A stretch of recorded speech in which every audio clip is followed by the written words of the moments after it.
Oh shit! They mad at this dude just because he missed practice. Practice. Practice. Not a game. Practice. He don't need it. Some people need it, some people don't. This guy is David Ruffin. Anyway, first episode, well, not first episode, but episode 13. The players, they got superpowers now. They don't literally have superpowers, but if you listen to the mannerism, if you watch the mannerism and listen to how they talk, and like they said, this guy, he's a super jumper, this guy's a Hawkeye or whatever. They had one Hawkeye on the team, the other dude was a Hawkeye, whatever. Like, but the one on their team, on Saren's team, whatever, he only had like half court vision. The other dude had like full court vision. So they were talking like these guys had superpowers, which is actually kind of neat. They turned it basically into like a battle anime. That's what it is. It's like a battle anime, so they're playing basketball. Anyway, some lazy guy shows up, and I'm like, this guy's probably a G. I just had a hunch, and I was right. He was. Anyway, that was what's his name? Aomine, whatever. That dude is a G. Anyway, Kuroko, he's talking to Midorima about dunks because what you call him? Kagami just dunked the hell out of him. He just dunked right on him, right? And what he was trying to say is that he says, Midorima says, well, I'm trying to score 3-pointers. He said, that's all I'm worried about, 3-pointers, more points and buzzer beaters and shit like that. He said, that's what I'm worried about. And Kuroko, he says, well, he said, you get more out of a dunk than just the point scored. Basically, he put the fear of God into Midorima. He put the fear of God in him because the dude stopped shooting for a minute. Like he would take less and less shots. That's how much fear he put into him. Anyway, Midorima, he's on the takeover, right? And he was just busting down shots. I mean, he was just doing his thing. They said, you know what? They said, you're going to score the last, after this, you take over for the team. The guy says the seniors will just have to sit, they're just going to have to put the ball in Midorima's hand. And the guy was like, us seniors have been working hard and we've been. And I'm with the coach. The coach said, yes, you're right. But even though he's a freshman, he's one of the miracle men. So he's going to be our future. You know what I'm saying? Like once the senior's gone next year, we're going to need Midorima for the next 3 years. Not just this year, for the next 3 years. So we need him. We got to, hey, put him in. Do what he got to do. Anyway, Hyuga, he's a clutch shot from downtown. Oh, man. There was a point down. It was only one way. I mean, there was 2 points down. There's only one way they're going to come back. A 3-pointer. Hyuga, this dude, remember, he plays in the clutch. He went all the way downtown, bought himself a jacket, shot the ball, and made it from, it was like almost half court. He knew he couldn't take. He said, "If I run this, it's getting blocked." He said, "I can't run it," So he went ahead and did the shot, a little fade away from all the way back from downtown. I mean, he was in the mall and he did that shot and he still made it. Anyway, what you call him, Midorima? He reveals his last power. He says, "I still have one more, ace up my sleeve." He said, "I don't just shoot 3-pointers just because they're worth 3 points." He said, "I do it just in case." In this situation we're in right now, where we're down 1 point or 2 points, and I got to make the shot, it's only 3 seconds. I can't run down the court in 3 seconds and make this shot. I can't do no layup with 1 second on the clock. I got to make it from full court. He said, that's what that's for. So he's like halfway down the court, and he's getting ready to go up for a shot. Now, what you call him? My man Kagami, he goes for him, and he's, his legs is worn out. He said, but I'm going to push through and get one more off, right? He goes for his super jump. And you see, what you call him, Midorima, he went for a fake. So Kagami's up in the air. He getting ready to come down. He's like, not only am I exhausted, I'm in the middle of the air. There's no way. I'm coming down. There's no way I can block his shot now once he goes up. And Midorima, he says, I anticipated this. He said, just in case you had one more in you, he said, I held it. So he gets ready to go for a shot. Kuroko comes up from behind. He says, I anticipated that. Wham! He had an ace up his sleeve. Boom! Took that right out of him. You know, that last bit of hope. He said, I knew you was gonna fake it. He said, if you didn't fake, what you call him, Kagami probably would have blocked you. And if you did fake, I was gonna get you. And they won that game. To be honest, I was looking at it like if they would have lost the game, it would have still been good.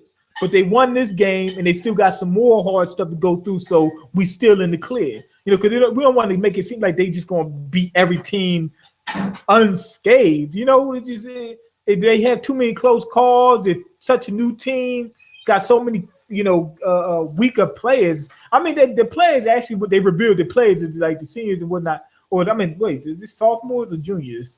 I think it's sophomores. They pretty good because they've been working their way up, but they still can't mess with the other teams. You know, so you got to keep Kagami and Kuroko in there in order to really win games anyway. So with that being said, I don't want them to win every game until they get to that point where they're that strong.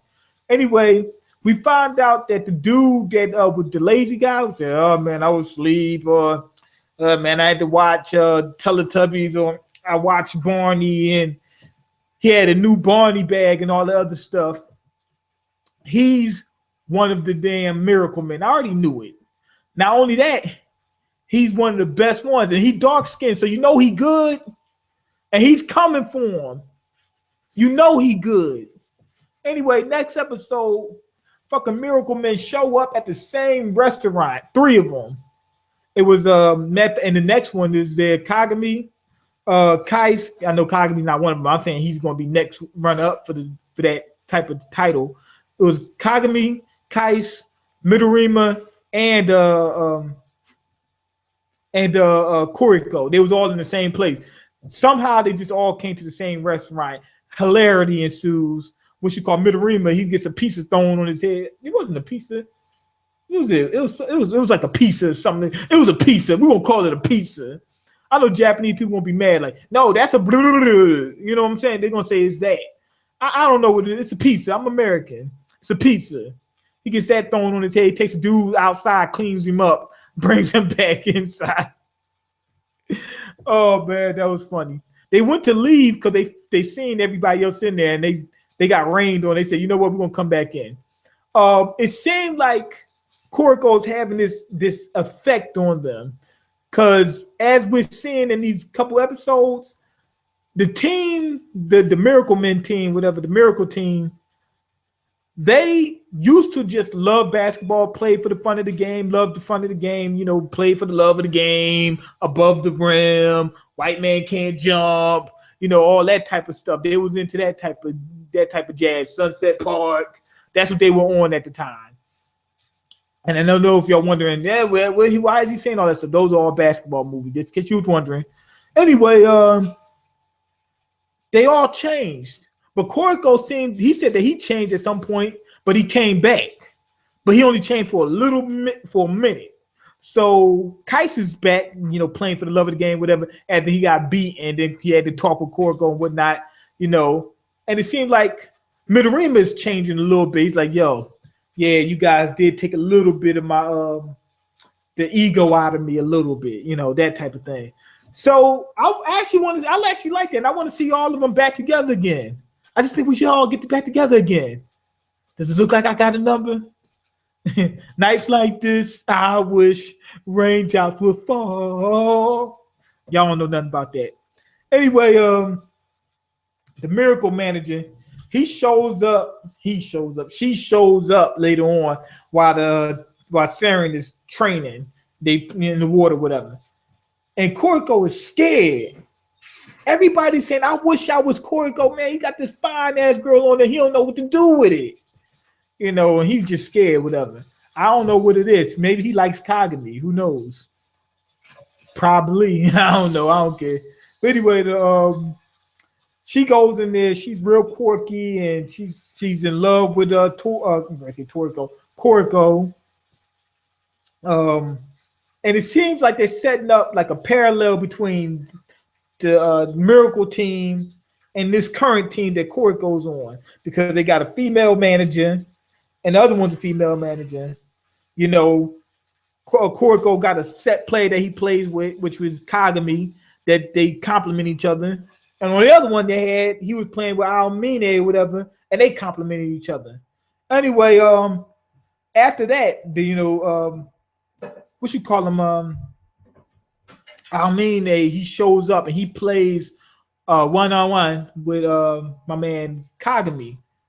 He dust this dude off so bad, but Kagami was hurt, so he wouldn't have dusted him off as bad as he did. But he dusted him off. He wasn't even trying. He dusted this dude off, and they were saying that his play style. I'm looking at his style of play. It doesn't seem like he's a real big, outside shooter. It looked like he's going for the layups and dunks and stuff like that.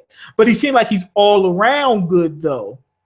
That's what it seems like. And they said that he had a similar style to Kagami, but way better. So that's what they said they was concerned with. And the girl that showed up, the manager, whatever, I think her name's Ducky Momo, whatever, something like that. She says she knew everybody on that team, so she does her studies. She does her homework on her teams and figures out what's going on so that way the team she would compete in. She said that she wanted to be on Kuroko's team, but she chose to be on Aomine's team because she don't know what he'd do without her, something like that. She was trying to keep track of him or something. The dude lost it basically. He became evil. He's evil.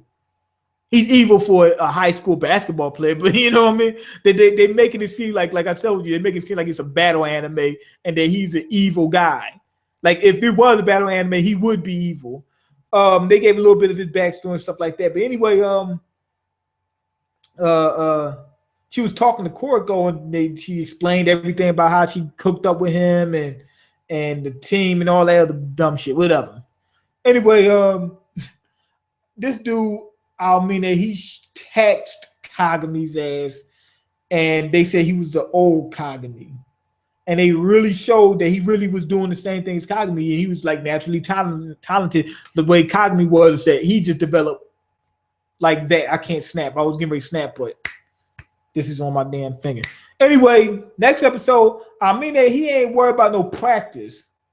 I mean, he practice. He just talking about practice, not a game. Practice. His team is mad at him. He beats the dude up on the team. He's Allen Iverson. He's got 4 lockers. He get to show up to practices when he feel like it, playing the games when he feel like it, if he feels like it. But they show why he turned evil when we got his backstory, so we know why he went evil. He got so good that basketball started to become boring to him because he had nobody to challenge him. He felt like, I don't need to go to practice. And he was David Ruffin. He said, go to practice. Some of us don't need it. I'm beating people ass. I'm whooping out. He said, I'm out there taxing motherfuckers without going to practice. If I go to practice, I'll beat people even better. I won't even need a team. He told the dude said, you need to start showing up to practice. He said, look at that. He said, look at that scoreboard up there. That's me, bro. All me. He said, now you might be the coach's team, but I am this damn team. And it wouldn't be a team when his lead that wouldn't kill to have a player like me. That's what he said. So that's how much of a player he is. He's a beast. But at the same time, they said that he used to play with Kuroko the same way Kagami did. But once he got so good, in the middle of this one game, this is when he found out. He's playing, and he blows past the team, but they didn't even try to stop him. They just went, fuck it. We lost this point. Go to the other side of the court. Get ready for them to, get ready to play on, get ready for offense. When he seen that, he said, damn, I used to do that too when I was playing ping pong with people. It was one dude that was better than me though, but everybody else I was beating. So like when I played somebody, and I wasn't that good, I was terrible, but I'm talking about in comparison to other people, they was even worse. But when I was playing them and I get them to a point where they just give up, that made me feel so happy. I was like, yeah, I said, yeah, turn into a shell. That's what I said, turn into a shell. You're just a shell of your former. So I used to really say that. It was funny as hell to me. But anyway, Kagami seen that. So I know Kagami, Aomine, he sees that. And I don't know if he liked it or whatever. I liked it, but I don't know what happened. But he says there was no fun in it. And And he just looked at like everybody seemed like kids to him after that point. It just seemed like pointless. He said, nobody even trying to stop me. That was just crazy. Anyway, the game is on, and Aomine, he's getting ready to be late. He said, I'm showing up extra damn late. So the team's like, yo, while he's gone, put in work. They said, we're going to put in extra work. That way, even if he shows up and he is that good, he's not going to be able to catch up. He's still one man. He said, we're just going to score like 100 points. But guess what? They said that he scored 80 points in his last game. But he's showing up to games late. He scored 82 points at halftime and the whole team didn't score 80 points. Well, in the last game, the whole team, MangaMiyn and his whole team, Kuroko, MangaMiyn, the whole team barely scored more than 80 points. This dude's going to rip them. And they said, we're the preliminaries. When he shows up, that's when the real game's going to start. And the guys, they playing them, and they're like, damn, these guys are pretty good. They said, they're playing with us. And he says, nah, he said, we were serious. He said, no, we good. He said, but we were serious. When he shows up, it's going to be a different reality. You're going to look like, you're going to think that you're in a different dimension. That's how bad it's going to be.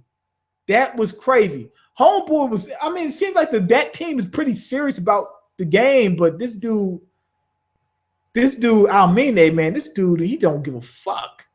And the guy was telling him, he said, leave him alone, just let him do whatever the fuck he want to do. Basically, he's Iverson. He said, let him do whatever the fuck he want to do. Give him 3 lockers and all that shit. They said that there's people that push themselves so far beyond the normal level of an average player that they got to change the sport up a little bit for him. He said, well, you just let him show up when he want, give him 4 lockers, give him a damn chauffeur, and let him do what he want. And when he comes into play, we'll win the games. He said, that's how you got to do. And he brings up Tiger Woods and Shaq. I like how they said the dude said, Shaq, you know what I'm saying? That's what he said. It was funny as hell. Anyway, he said that they had to change the sport for them and whatnot. Same thing happened with what's my man name? How am I forgetting the dude's name? Big, tall motherfucker from Philly. Shit. I know this dude, but I don't know him personally. Went to the same school my father went to, Overbrook High. But I think didn't he used to dunk from the damn foul line or some shit like that? Then they said that you can't do that anymore. They had to change the rules of the game and shit like that.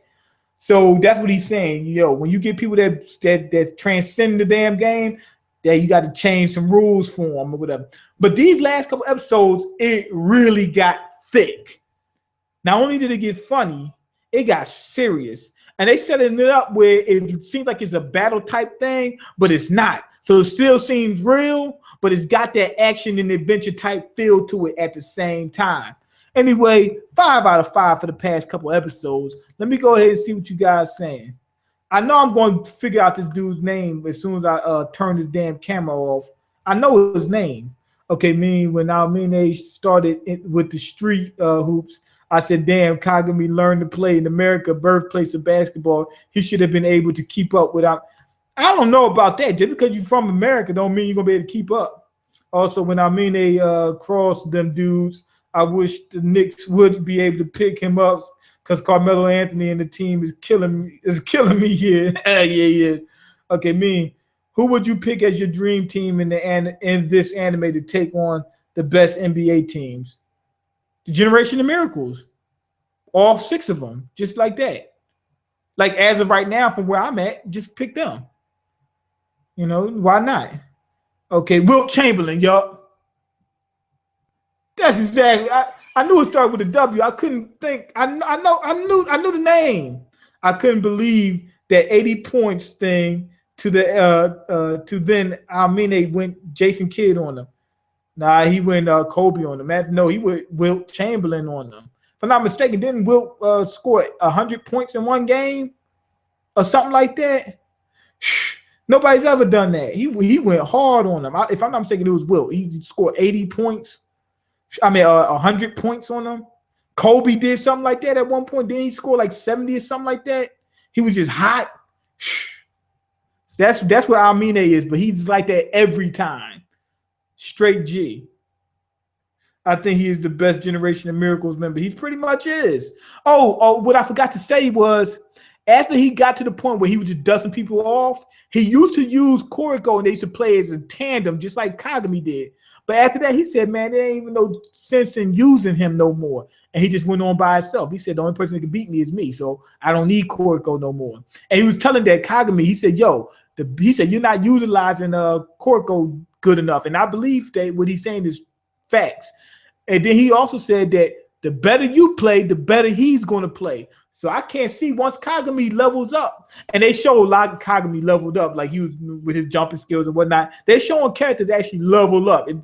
It's almost like Pokemon, except you don't actually see that glowing light. That's, you know what I'm saying, sort of like that. Once Kagami gets good, I want to see what Kuroko does, because if Aomine was that good, that means Kuroko was playing better than what he is now. So I want to see him when he really plays. Anyway, go ahead, leave your comments, like the video, and subscribe, because I can't eat. I'm broke, nigga. I'm broken. You got the power to change that. Peace.